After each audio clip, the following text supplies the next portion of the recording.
exactly did you decide to enlist in the Army? And was it your decision? It was my decision, and I decided to enlist in the Army. Well, I got bored with school, and I read about what was happening in Europe and the world. And what did you read? Sorry? What exactly were you reading at the time? What was I reading? Mm-hmm. Like, what were the headlines saying? Well, I was reading the New York Times and local papers, and they were talking about what was happening in Europe. At that time, the local papers, some papers had correspondents abroad, no more. And I was reading about what we were doing to Poland and places like that. And I thought, what a terrible thing. And there was a draft on, you were drafting people. I thought, well, I'm not going to wait for this, I'm going to enlist. So I did. And I enlisted in the Signal Corps, which kept me home in the States for about 3 months, attending a school here in Baltimore. And I learned how to make radios. And didn't do too good a job of it. But, and then I was called to active duty, and I was sent to Camp Crowder Resort. And there I was given basic training, how to use a rifle and so on and so on. Then I was shipped to England. In England, I joined the 1st Division, the Big Red 1, 1st Infantry Division. You said it was Red 1? It's called the Big Red 1. If you know anything about patches, the patch was a patch and a Roman numeral 1 in red. That's why it's called the Big Red 1. And there were movies made about it. There was a movie called The Longest Day. Oh, yeah. And there was a movie called The Big Red 1. And there was a movie called Saving Private Ryan. All of them featured the 1st Division. I was in the 16th Regiment C Company. 16th Regiment C Company? Yeah, C Company was 16th. See, armies in those days are broken into divisions, companies, and so forth.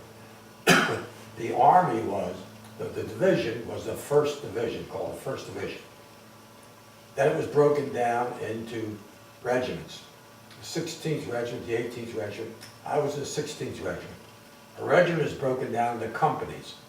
I was in C Company. The companies are broken down into platoons. And then you're in a platoon, which is really important.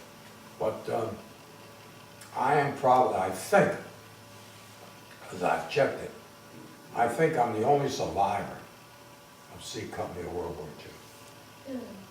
I think I am. I don't know whether I am or not. So anyway, excuse me, there's a caller coming in. Hello. Hey, you almost, no, enough. I'm in England. You're in England now. All right. Let's say. 1st is it on? Division. Yep. And are we on? Good to go. You're Okay. in England, okay. And we trained in England. And I was in a headquarters company and then in London for a while. And then we trained on the Scottish coast. By training, I mean because the 1st Division had just come back from Italy, Africa, Anzio, and they were supposed to come back to the States to train our soldiers, because they were the first of that team coming back. But instead they were sent to England, basically to train the 29th Division. 29th Division was a division made up of soldiers, people from Maryland, Pennsylvania, Virginia, in this area. So it's rather strange that I was in the 1st Division instead of 29th, but that's my choice. And then we would train the 29th Division, teach them how to fight and how to do this, do that, maneuvering and whatever. And on the Scottish coast, what we learned and trained in was they would have ships, and they would take cargo nets. You know what a cargo net is? Have you ever seen them lift cargo onto a ship? It's a big cargo net made of rope and so forth, and they lay it flat on the ground. They put stuff in it, and then it lifts up by a crane. Well, they used to take those nets and hang them off the side of the ship. So they were lying down alongside each side of the ship. And then they were fastened to things inside the ship.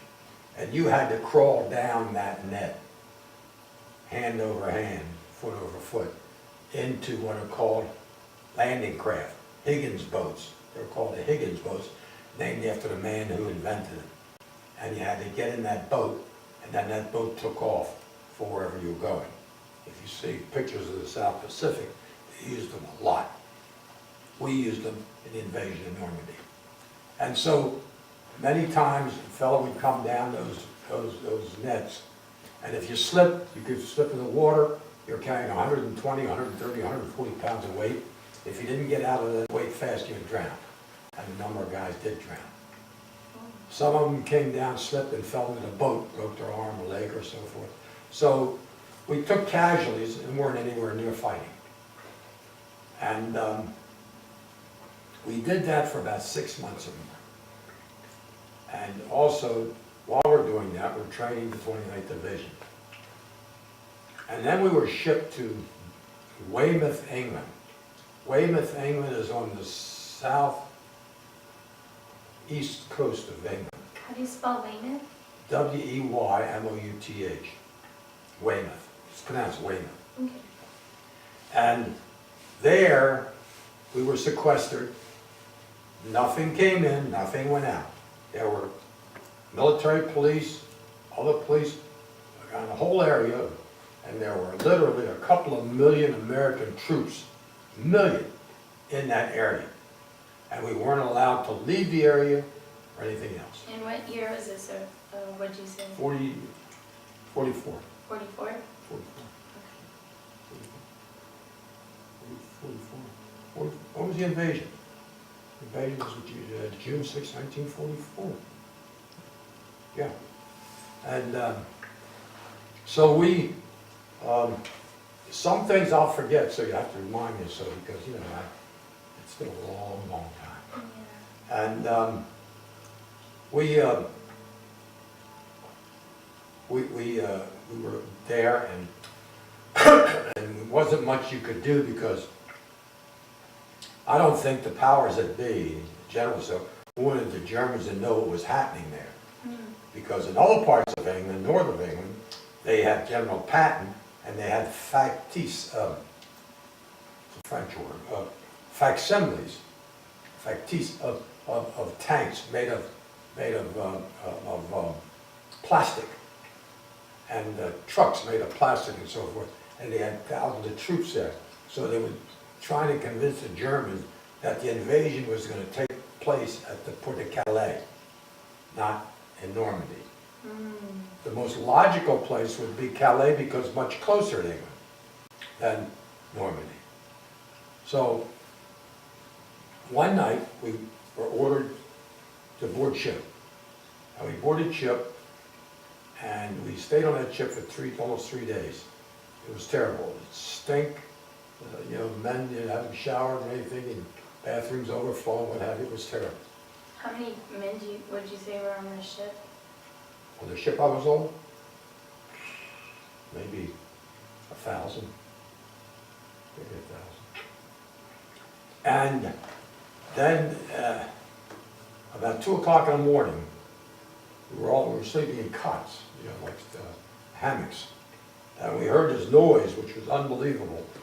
And a lot of fellows tried to get up to the deck, and they wouldn't let them. And the military didn't let them, but you could see through the portholes in the sky. The sky was covered with airplanes. Every kind of airplane you could think of was flying from England to the mainland in Europe, Fort France. It was unbelievable. And as the ship started moving, as you looked through the portholes, so you could see, they said there were so many ships in the channel that you could have walked from England to France and not got your feet wet. And it almost was true, because there were so many ships. There was the USS Texas, a huge, huge dreadnought, a battleship. There were destroyers, there were frigates, there were sloops, all kinds of ships. And they started firing. And the noise of the firing and the smell of the cordite. Cordite is something that's used in making ammunition, and when it's fired, you smell it. and the smells and the noises was just horrible. Some of us took stuff and put it in our ears because it was just deafening. And this was all firing towards France. Yeah. If they'd been firing us, we'd be in trouble. So our ship moved toward France, and we were about a mile off the coast, and the ship stopped, and we started boarding our landing craft. The men started coming over the side of the ship on those nets I told you about, that you lowered yourself down off the ship, like 3 stories high, and you had to come down to the landing craft. And by this time, you're carrying live ammunition, you're carrying live grenades, so your weight, that was 110, 120 pounds, now 130, 140, 150 pounds. If you're carrying a bazooka, you're close to 180 pounds. If you're carrying claymore mines, you're up that heavy. So the guys were coming down those ships. Now, the water is like this, and the boats are like that. And some of the guys missed the boats and went plummeting down. Some of the guys came when their boats fell and maybe broke an arm or something. But this is what it was like. It was chaos. We got the boat loaded, about 75 men, and we took off. The coxswain was the Navy guy who drove the boat. And we headed for the coast. As we headed toward land, the firing was so intense that in the smoke from the fire you could hardly see. But over here, as you approach, now I'm approaching the shore. On my right-hand side was a huge concrete abutment with machine guns and heavy armors in. On the left was the same thing, coming right at us with machine gun fire. And we got lucky. One of the frigates or something ran itself onto a sandbar, and they lowered its guns and fired their guns straight at those gun emplacements of the Germans and knocked out, I think the one on the right was knocked out. So we got to the shore. We had to walk through water that was up to our waist, but we were lucky. When our boat stopped and the ramp came down, we were in about 3 feet of water, 2.5, 3 feet of water. Some soldiers weren't as lucky. When their boat ramp came down, they stepped off, they were in 6, 7, 8 feet of water, and they drowned. We lost a lot of kids from drowning. In telling you this story, you'll hear me say kids. I was 19 years old. But to me they were kids, because they were my kids. And before we had cleared the beach, I had to get from the beach up to, and the beach wasn't like this, it was like that. Before we could get up to the top of the hedgerows and the brush, I lost about 40% of my soldiers, either killed or wounded in that assault. And yet we knew that if we didn't keep moving, we'd be all killed. So you had to keep moving, people dropping next to you, and bodies being blown up around you. And you just kept moving. And we got to the top of the beach. We there was shrub and so forth. And then we got into what became later we called the hedgerows. Now, hedgerows are not hedges that you see hedges in a city or county. Hedgerows in France are rows where farmers for decades have thrown rocks and dirt and stuff over when they're farming, clear the land, and it seems like rocks multiply. I don't know why, but they do. And so some of them were 6, 7, 8, 10 feet high, and the grass and shrubs and stuff would grow on top of it. So you could be here, and a German could be 10 feet away from you, and you didn't know it, unless you threw a grenade across and you threw it back in, so you try to avoid doing that. And we moved out. We had to take the town of Saint-Lô, and the 101st Airborne Division had dropped in with the 82nd Division, the glider forces, the night before, but they hadn't been able to take the town. So we moved in, and with them, we took the town of Saint-Lô. It was in American hands. And what do you mean by take the town? What exactly does that? Killed the entail? Germans and took possession of the town. And then, so at this point, there weren't any like French people living in the quarters? Oh, yeah, Or French people, yeah. But they're staying indoors? We try not to kill them. They weren't adversaries. They were people who lived there. And some lived, some did die. A number of them were killed in the invasion, the gunfire, and the bombs being dropped by American planes. So then we started to move north, east. We took the town of Carenton. Then we And how do you spell the first town that you took? St. Lo, Mhm. ST, capital L-O. And then, so this town, This town was Carenton, C-A-R-A-N-T-A-U-N. to get that And straight. then- Can you spell it again? I spelled it with a G. C-A-R-A-N-T-A-U-N, Carenton. And then we took the town of Coutances, C-O-U-T-A-N-C-E, I think. And how close were these towns, like, would you say? Like, how many miles do you think you walked a day? Well, some of these towns were maybe 30 miles apart, 20 miles apart. So And we walked and we took out rides on trucks and tanks, you know, however you get there. It didn't happen overnight. yeah, so where This did was you over a period sleep? of time. In the, But the thing is, the first week after we hit the beach, Mhm. and this is June, nice warm weather. A week after we hit the beach, we had the most horrible rainstorm, windstorm that they've ever recorded. And they had floated from England, huge concrete docks from England to France, floated them in the water and set them up in place. These winds and rain were so bad, it toppled them. That's how bad it was. And so we spent about 4 days just soaking wet, stinking wet. It was horrible. and you had to, I'm assuming you were sleeping outside? Where else would you sleep? Exactly. Nobody's gonna invite you in, there were no hotels. So you slept wherever you could. I've been asked that question a lot of times. And right now, for example, sitting here with you, I can sit here and close my eyes and be sound asleep in minutes. And 15, 20 minutes, I'm fine. I'll jump up, I'm fine. At night when I sleep, I don't sleep.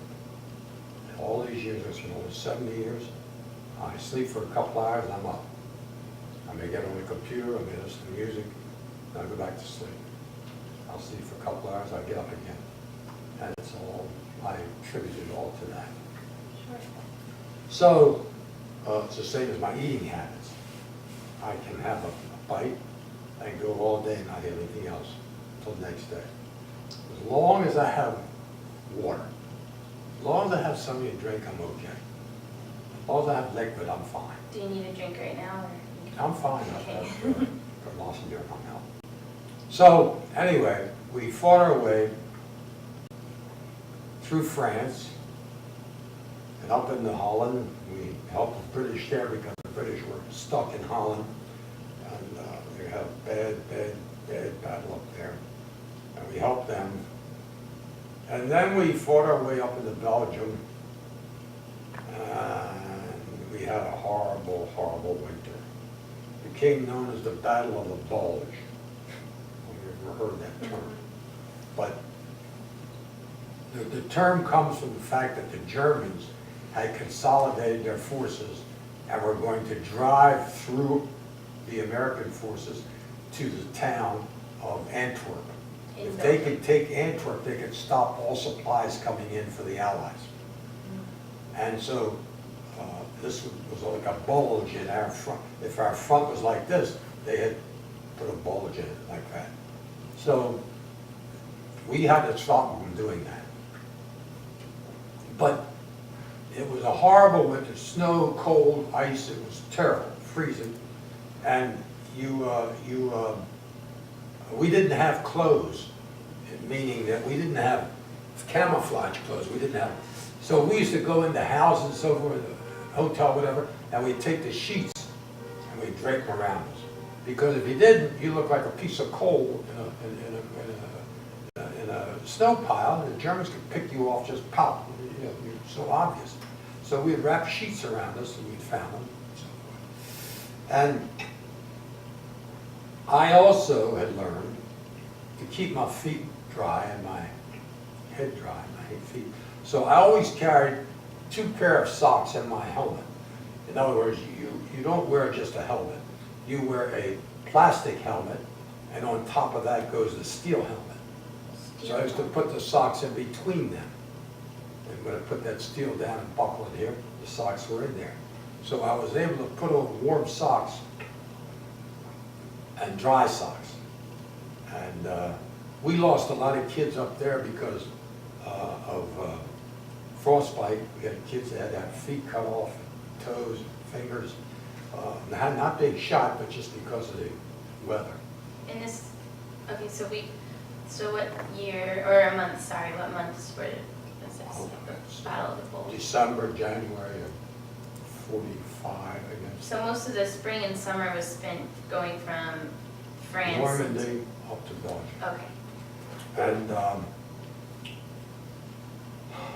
then after that was over, because what happened was that the clouds parted, the weather got better, our planes were able to fly and drop us ammunition, food and stuff, and so we were able to survive and Who beat was the bringing Germans. you all food?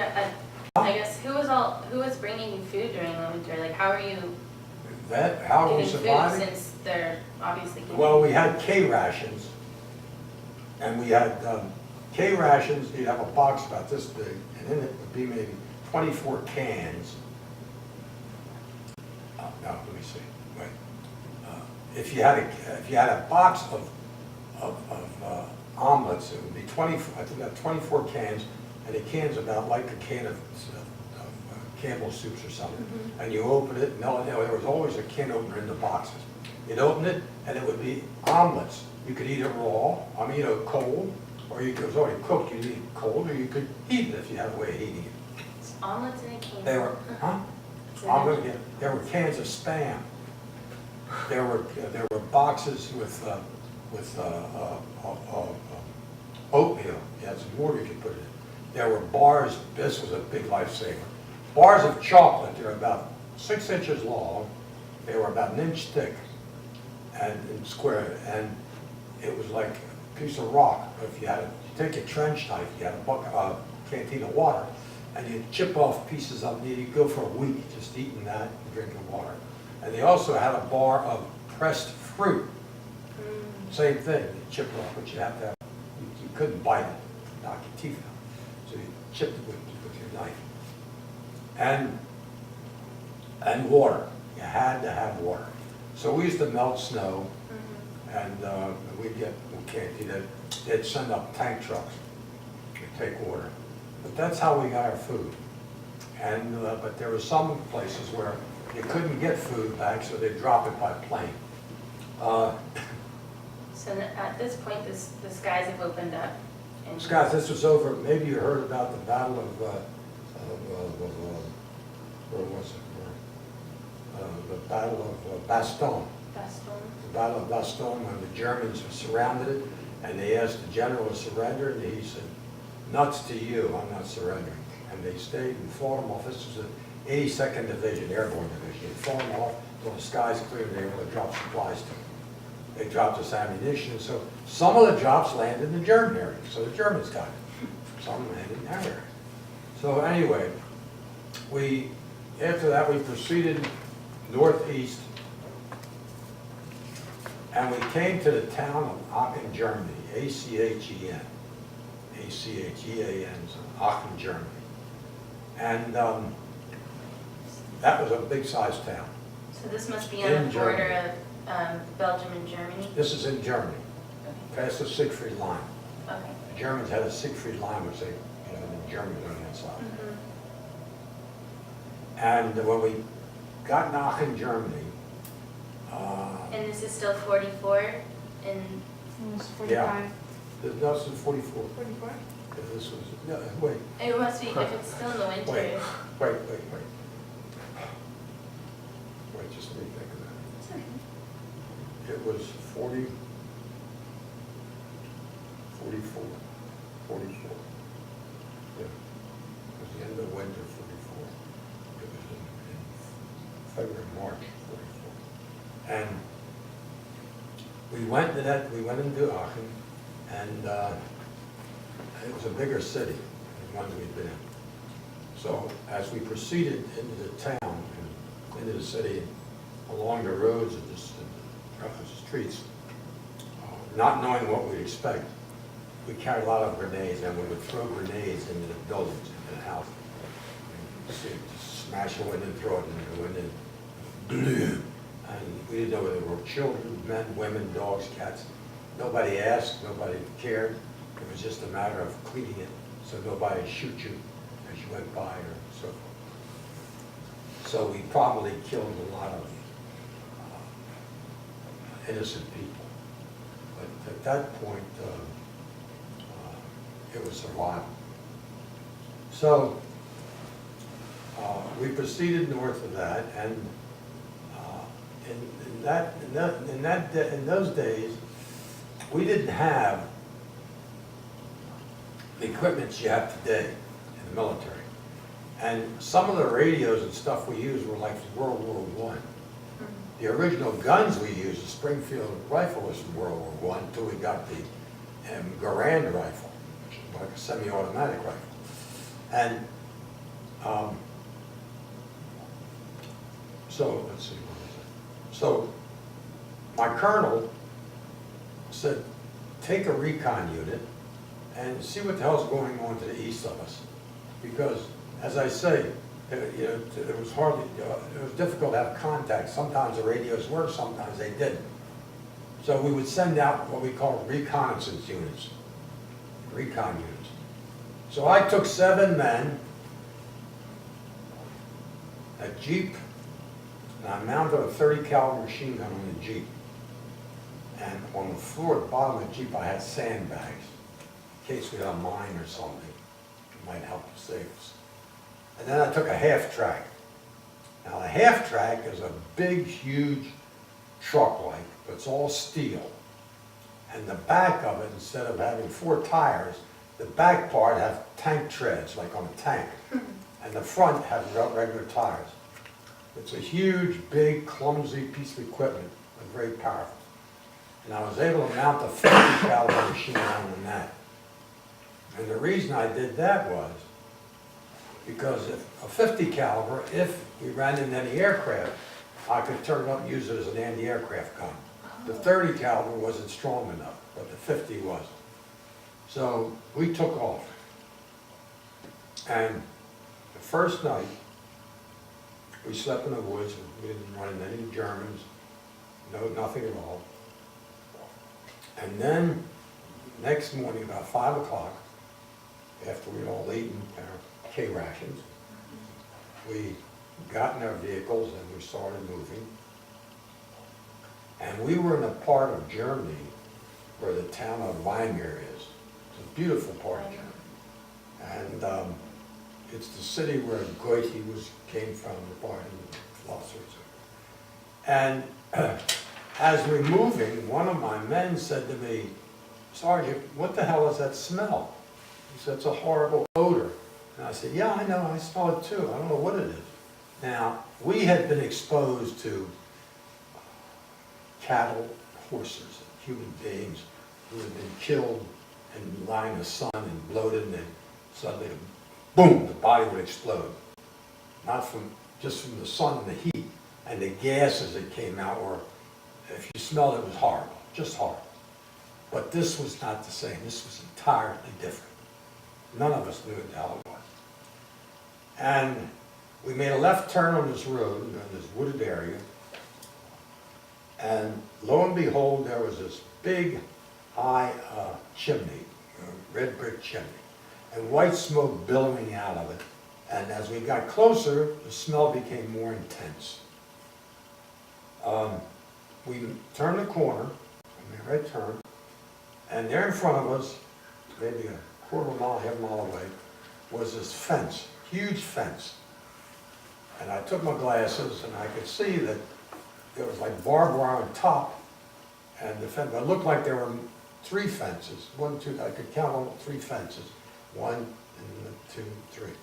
And I couldn't imagine what it was. And I turned to one of my fellows, a corporal, and I said, you know what?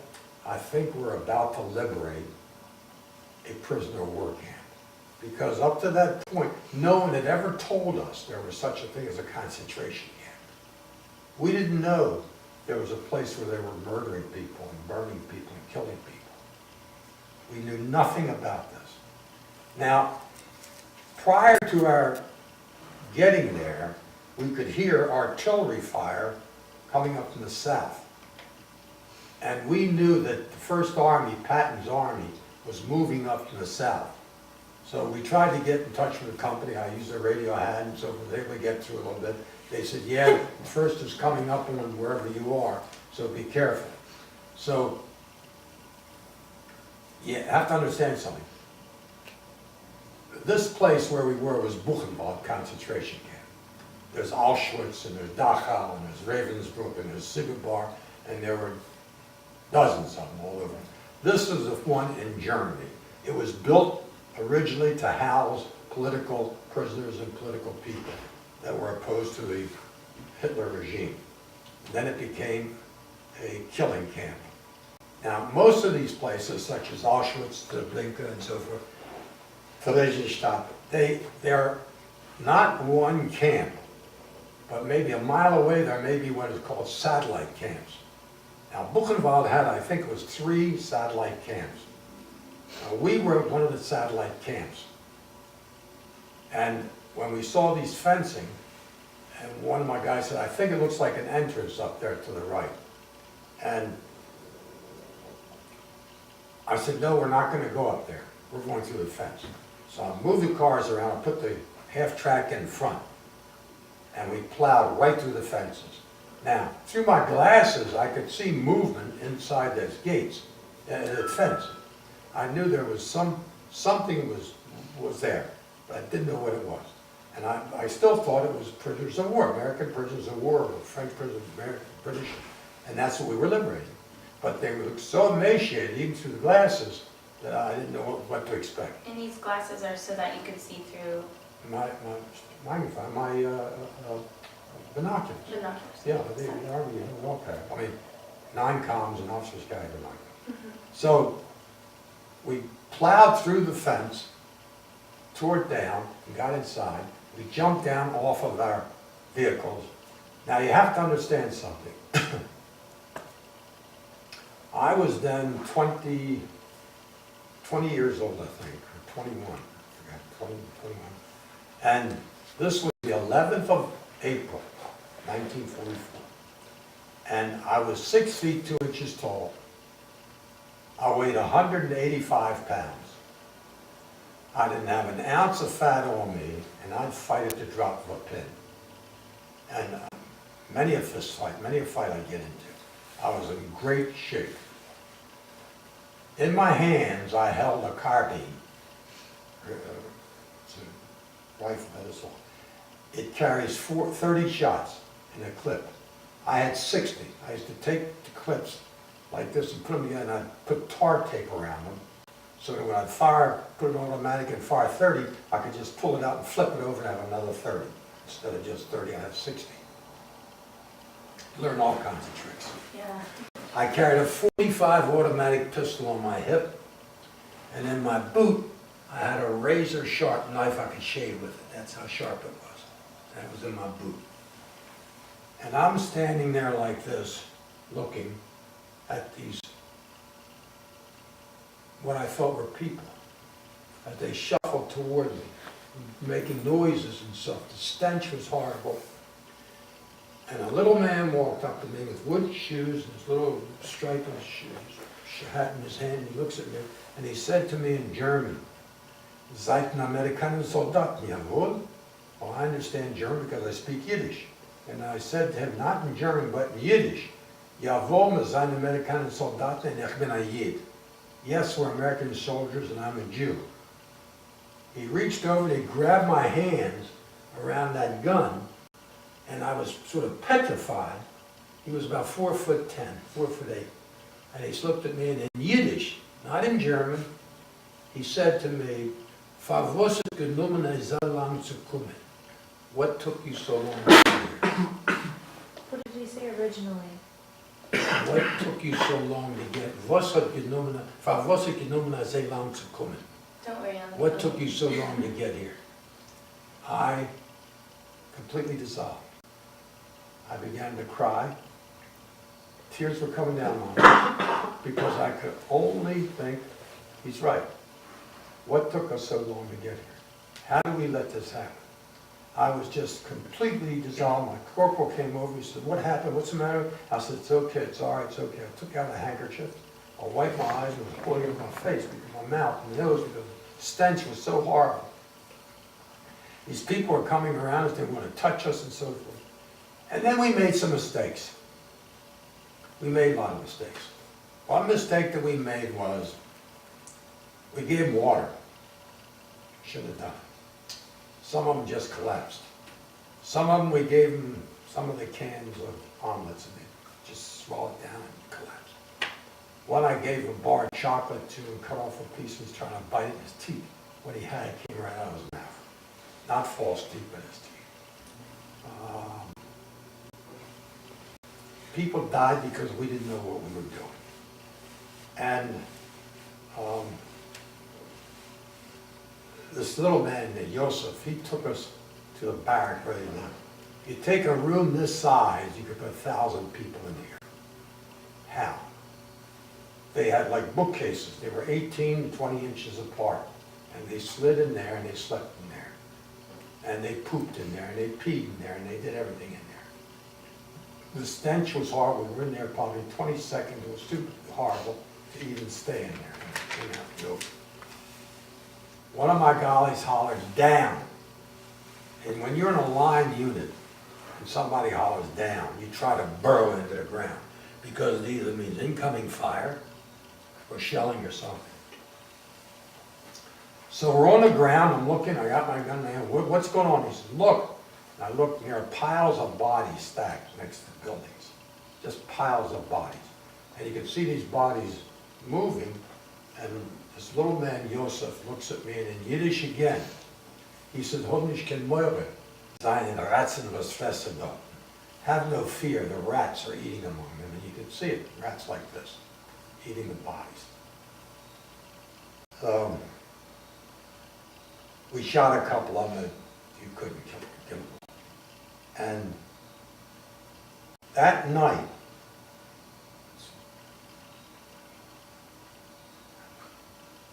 the Third Army came up. And the medics came, they told us, that's what they told us, "Don't give these people anything they need, you're killing them." And they made some kind of a gruel, like a farina or something like that, and they hand-fed them, most of them. They set up a medical tent, and they put cots, and they put them, but the smells was absolutely horrible. The next day, General Eisenhower, General Patton, General Bradley, General Tidworth, the reporter from London came, and Eisenhower had them bring the mayor and the whole city council from the town of Weimar up there, and they had to pick up the bodies. The army dug a huge pit, and they had to pick the bodies up with their hands and lay them gently in the pit. Because that stack that I told you about in the stove was from a crematorium with 6 slots. And they'd have a steel sled, and they'd put the bodies on it and throw them in, burn them up, and then just ashes. And we blew it up. We took hand grenades and blew it up. And that's the day that Eisenhower stood there, and he said, "I want everybody as a camera to take a picture of this. And everybody that has a pencil and paper is to make a note of this. Because sometime, somewhere in the future, some son of a bitch is going to say this never happened." Unquote. Those are Eisenhower's exact words. I was as close to him as I am to you right now when he said it. And Edward R. Murrow was the reporter, announcer from London. And it was just horrible. It was such a horror. The 7 guys with me and I never talked to each other. We hardly looked at each other. But the next day, we had to leave because we were with a line outfit and our unit was moving. So we left the camp, we took off, and 3 days later, we were in Germany, northern part, and we took 2 German prisoners, 2 soldiers, picked them up on the road, surrendered. But you can't carry prisoners with you. It's not like you can tie them up and drag them along. When you take prisoners, you send them back to a stockade. Well, the stockade was probably an hour and a half back behind the lines. So I made another mistake. I picked 2 of the guys who'd been with me in the camp, and I said, take these guys back to a stockade. In about a half an hour, they came back. I said, where's the prisoners? They tried to escape, and we shot them, Sergeant. I said, you did what? They tried to escape, we shot them. I knew they were lying, and because they were beat, these Germans were beat, they were spent, they just wanted something to eat. And so I didn't say anything. In the meantime, these 2 or 3 days, as I said, the 8 of us, I'm 7 guys, we never talked to each other, we never looked at each other. It was almost like we had all been exposed to something so terribly obscene that we didn't want to, and we were. But that night, we took a German major prisoner.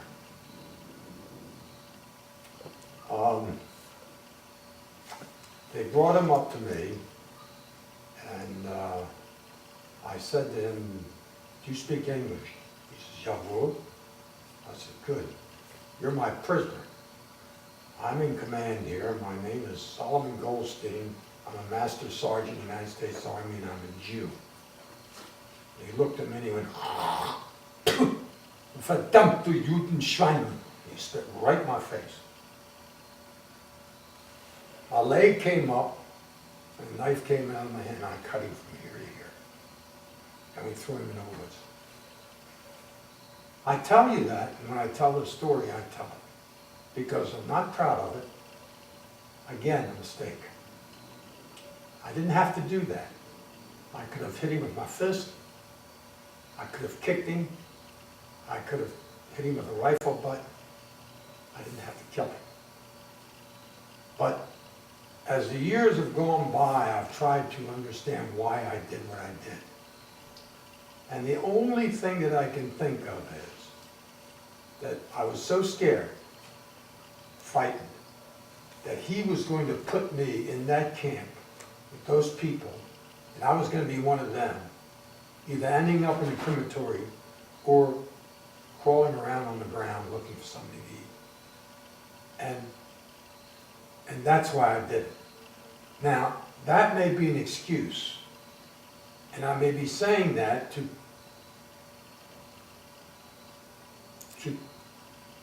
condone what I did, but I did it, I'm not proud of it, and the only reason I can think of it, I did it was because of the fear of being part of what I had seen. And so that, for days, that was a terrible part of my life. And even now, here it is almost 70 years ago, 64 years or 5 years ago, I think of it. We continued on, and we ended in Pilsen, Czechoslovakia. And war was over. And the American soldiers could come home. How did we come home? You came home by virtue of the points you had. The one who had the most points came home first. And how did you get points? If you were in combat, you got a certain amount of points. If you were overseas a certain amount of time, you got points, etc., etc. So I had enough points to come home the day after the war was over. But I didn't come home. So should we... I stayed, excuse me? I was going to say, maybe, would this be a good time for a break before... Whatever you want. Do you I'm want- on. How do you guys so feel about it? Yes, right. do you want to continue? We do want to continue, we were just going to switch positions. Okay, go ahead. So Cheyenne, can I ask some questions? Or if you've seen pictures of people who were in concentration camps, you'll notice that none of the men have beards. Does that mean anything to you? It does, because, I mean, there was no way to shave, that. The body Yeah, so it's safe. did not produce. The body was so emaciated, the starvation was such. It's the same reason why women did not have periods. Women did not have their periods because they were so emaciated. Their bodies were so beat up from lack of food and so forth that they couldn't function properly. And it took many of them years after to get back to normal and have children. They thought they'd never have children. That's the reason. The men never had beards and so forth because it just didn't grow. So anyway, are we back on track? We will be in just a second.